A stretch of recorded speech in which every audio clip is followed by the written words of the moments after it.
Muy buenas tardes, mi nombre es Gabriela Aldana y el día de hoy, junto con mis compañeras Daniela Bermúdez, Luna García y María Paula López, les vamos a exponer nuestro proyecto sobre el Test Colombiano de Autocontrol Universitario, TSAU. En primer lugar, debemos mencionar que nuestro objeto de medida fue el autocontrol, que se refiere como la regulación, inhibición e invalidación de impulsos que dificultan las metas o propósitos que se proponen las personas a obtener en objetivos a largo plazo. Nuestro objetivo de medida es la clasificación y cuantificación de los niveles de autocontrol dentro de los estudiantes universitarios en relación al ámbito académico y personal. Y nuestra población objetivo son los estudiantes universitarios de 18 a 28 años.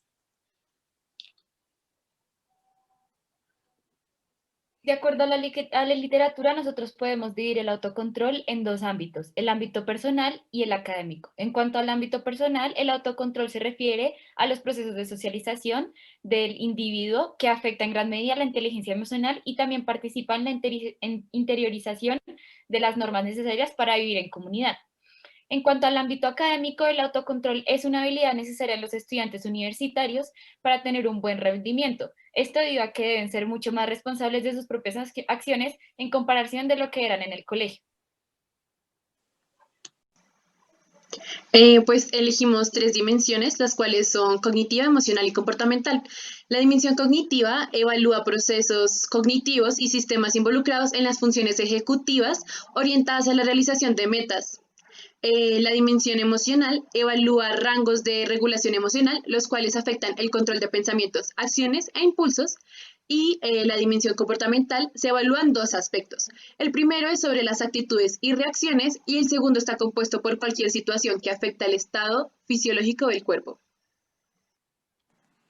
Con respecto a la estructura de la prueba, pues debemos mencionar que esta tuvo diferentes estadios. En un primer momento se realizó un banco de ítems con 30 de ellos, luego se hizo un filtro de 20 y por último, nuestra versión final de la estructura de la prueba contó con 16 ítems, dado que 4 ítems fueron eliminados de los ejes académico-comportamental, el ítem 4, personal cognitivo, los ítems 12 y 13 y académico-emocional, el ítem 20. Y asimismo, pues tuvimos que modificar dentro de nuestra estructura el diseño que tenían los ítems de académico comportamental, el ítem 5, perdón, de personal emocional, el ítem 9 y de personal cognitivo, el ítem 14.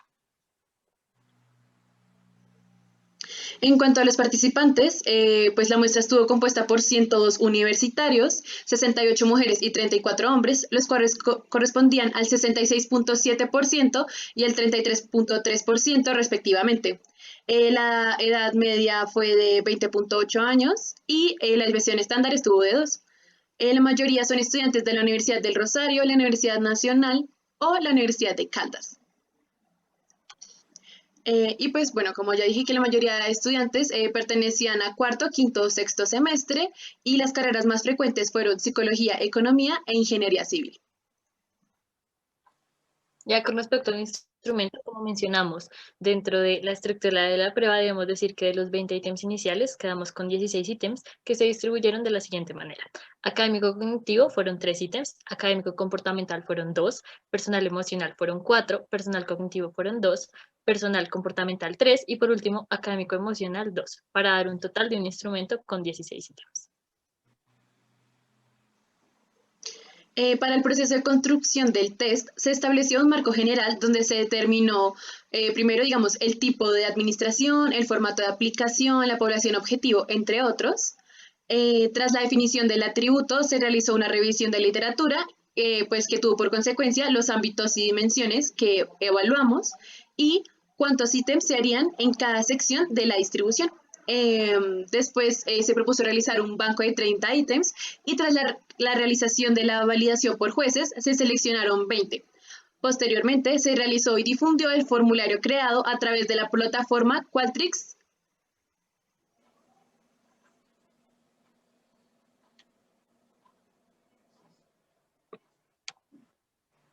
Ya en cuanto al análisis de resultados, luego de haber hecho la prueba piloto con nuestra muestra previamente descrita, bueno, pues nosotros nos guiamos a través de la teoría clásica de los test, ya que se guió por el análisis de índices de dificultad y también de índices de discriminación. En cuanto a las estimaciones realizadas, nos encontramos que 13 ítems fueron aceptados, 4 ítems rechazados, 3 ítems modificados y tanto los criterios de para validez y de confiabilidad fueron aceptados. En cuanto a las aplicaciones que nosotros utilizamos para hacer el análisis de datos, utilizamos SPSS para analizar los datos en cuanto a validez y a confiabilidad de la prueba, y en Excel se utilizó el programa para analizar los datos en cuanto a índices de dificultad, discriminación y flujo de opciones de la prueba. En cuanto a la validación por jueces de nuestro test, se construye una matriz en la cual se evalúa la calidad de los ítems por medio de características tales como la gramática, la redacción, el uso de negativos, la longitud de las claves y si estas están organizadas. También se evaluaron los criterios de pertinencia, de relevancia y de concordancia. Con base a estas características se debía evaluar de forma cuantitativa y cualitativa, y además la persona debía dejar unas recomendaciones para cada uno de los ítems. Bueno, para la situación había un puntaje total de 6 puntos y se puede observar que los puntajes que fueron relativamente altos, a excepción de los ítems 1, 3, 6, 8, 22, 26 y 29, los cuales variaban entre puntajes de 4 y 5. Para la gramática había un puntaje total de 17 puntos y en este caso fue un poco más variada la puntuación, ya que en su mayoría las correcciones iban relacionadas a la redacción y repetición de palabras en el ítem. O también en cuanto a la relación de la longitud de las respuestas, ya que no estaban en el orden correcto. Sin embargo, se puede observar que la mayoría de los ítems puntuó bien en esta categoría, a excepción de los ítems 1, 2 y 29, los cuales tuvieron puntajes entre 10 y 12. Con respecto a los puntajes de pertinencia y relevancia, había un puntaje total de 2 para cada una, y en pertinencia se puntuaron 2 en todos los ítems, o sea que no tuvieron recomendaciones para esta categoría. Y en cuanto a la relevancia, el puntaje sí varió mucho más, pero solamente un ítem tuvo puntaje 0, el cual fue el 19. Y por último, la concordancia tenía un puntaje total de 3 y se observó que los ítems puntuaron de forma casi perfecta, a excepción del primer ítem, en cuanto tuvo una puntuación de 2 sobre un total de 3. Bueno, ya en cuanto al análisis de decisión a partir de la evaluación por jueces, se determinó que los ítems 2, 5, 8, 11, 14, 18, 24, 26, 28 y 30 serían eliminados para la segunda versión de la prueba, un total de 10 ítems. Además, los ítems modificados en cuanto a la situación fueron los 1, 3, 22 y 29. Los ítems modificados en cuanto a la gramática y longitud de las respuestas fueron el 1, el 3, el 4, el 22 y el 29. Y en cuanto a los criterios de relevancia, pertinencia y concordancia, se revisaron esos criterios para los ítems que puntuaron bajo, pero más allá de eliminarlos de la prueba, los restantes no se les hizo modificación por esto. Bueno, para decidir si los ítems se debían aceptar, rechazar o modificar después de analizar los datos de las muestras, nosotros utilizamos el flujo de opciones, la dificultad y también la discriminación. En cuanto al flujo de opciones, nos encontramos que aprobamos 13 ítems, modificamos 3 y rechazamos 4. Los criterios para saber si debíamos aprobarlos, modificarlos o rechazarlos era el primero, la clave u opción correcta debía tener un porcentaje igual o mayor al 50%. Y el segundo criterio era que cada una de las opciones que no fuera la clave debía tener un mínimo de respuesta correspondiente al 5% de la muestra. Si el criterio 2 no se cumplía, pero el primero sí, el ítem se considera como modificable. Pero si ninguno de los dos criterios era válido, el ítem debía ser rechazado. Entonces nos encontramos, como ya lo había dicho anteriormente, que rechazamos los ítems 4, 12, 13 y 20, ya que no cumplían con ninguno de los dos criterios, y se tomó la decisión de modificar los ítems 5, 9 y 14. Como ejemplo de por qué rechazamos uno de estos ítems o por qué creemos que pues, no tuvo ninguno de los dos criterios, está, por ejemplo, el ítem número 4, que evaluaba habilidades comportamentales en el ámbito académico y trataba sobre el manejo de tiempo y responsabilidades.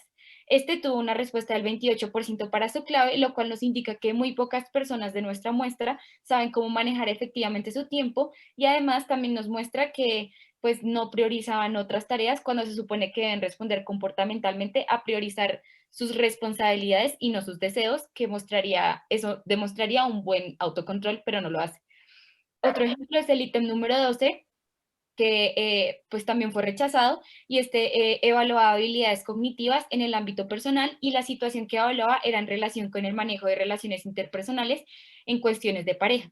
Y pues al parecer una gran mayoría de nuestra muestra, que fue el 60%, prefiere ignorar la situación que los pone en estrés antes de evaluar sus propias habilidades, lo cual no refleja un nivel de autocontrol alto, sino por el contrario, demuestra un nivel bajo.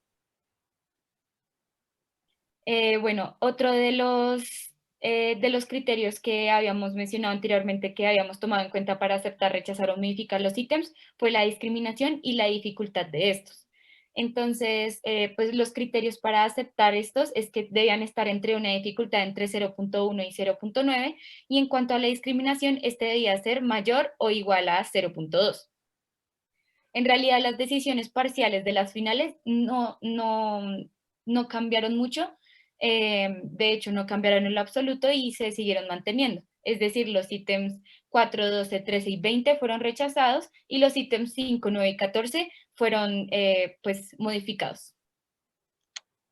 Ahora pues vamos a ejemplificar algunas de las modificaciones que se hicieron en los ítems, por ejemplo, en los que mencionó mi compañera, que actualmente dentro de nuestra prueba se refiere al ítem 4, se optó por cambiar o por alterar la opción C, ya que como lo mencionó ella, pues no se encontró el porcentaje suficiente para que funcionara como una opción que podría ser distractora para nuestros participantes. Por otra parte, también se modificó el ítem 11, que se refiere a que nuevamente pues no se encuentra con el porcentaje necesario para que la opción C sea distractora por parte de los participantes y asimismo pues también se modificó la clave A debido a que esta se encontraba que era muy deseable para los participantes. Bueno, el método de fiabilidad utilizado para evaluar la calidad de la prueba fue el de consistencia interna. En este se realizó una correlación entre las puntuaciones de los ítems para evaluar pues su consistencia al medir el constructo. Analizar los resultados se obtuvo un alfa de Cronbach de 0,512, de modo que sí habría una correlación directa entre los ítems, pero es una confiabilidad muy baja. Además, como se puede observar en la tabla, no se pueden suprimir los ítems al mejorar el alfa de Cronbach, ya que en ningún caso se cambiaría la interpretación de la calificación. Adicionalmente, el error de medición que se obtuvo fue de 2,006, es decir, un error de medida grande, y el intervalo de confianza establecido fue X más menos 3,932. Debido a los resultados sobre la confiabilidad y los análisis previos, se podría predecir que algunas de las fuentes de error identificadas podrían corresponder a la redacción de los ítems y a la longitud y dificultad de la prueba. Para comenzar el proceso de validez, se realizó un análisis factorial teniendo como base los criterios cumplidos de Kaiser-Meyer-Olkin, que nos dio 0.57 y pues teniendo en cuenta que tiene que dar mayor a 0.5. Y la significancia de la prueba de esfericidad de Bartlett con 0, puesto que tiene que ser menor a 0.05. Y pues teniendo en cuenta que el total de la varianza que explica la prueba es de 63.9%, se cumple el criterio, ya que es mayor a 60%. Y como vemos en esta tabla, SPSS nos arrojó 8 factores. El factor 1, denominado como trabajo en equipo, está compuesto por los ítems 6, 8 y 15, en donde se plantean situaciones donde había un conflicto con otra persona u otras, y las opciones de respuesta correcta estaban ligadas a una profunda comprensión de la situación. El factor 2, nombrado compromiso, está constituido por los ítems 1 y 3, y pues este midió los pensamientos y reacciones de los estudiantes ante situaciones relacionadas con parciales y cuáles son las mejores decisiones para tomar teniendo en cuenta las consecuencias que esto generaría, las opciones incorrectas. Y estos ítems corresponden al ámbito y dimensión académico-cognitivo. El factor 3, llamado responsabilidad, está formado por los ítems 2, 14 y 16 y este tiene en cuenta situaciones relacionadas al cumplimiento de acuerdos previamente establecidos con uno mismo o con los demás. El factor 4, designado como contexto universitario, está integrado por los ítems 4, 5 y 17, donde las situaciones ocurrían en la universidad y se evalúan los comportamientos teniendo presente un estímulo que puede generar inquietud o ansiedad.